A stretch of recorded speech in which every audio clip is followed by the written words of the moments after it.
Hello guys, welcome है यो mini भिडियोमा।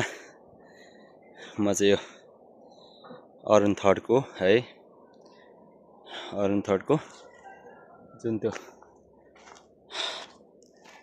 विद्युत सप्लाईको पोल बनाउनको लागि है यस्तो स्टार्टिङमा जग खनेर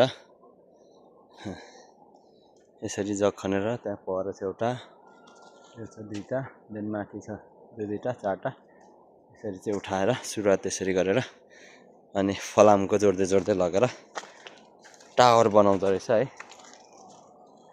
एउटा टावर चाहिँ यहाँ पनि रहेछ, ठ्याक्क त्यहाँ आइपुगेको छु।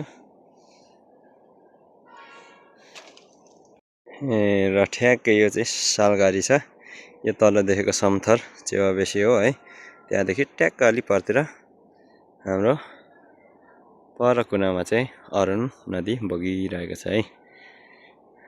जस अरुण थर्डले हाइड्रो पावरले शङ्खसभालाई राम्रै गरिरहेछन् है।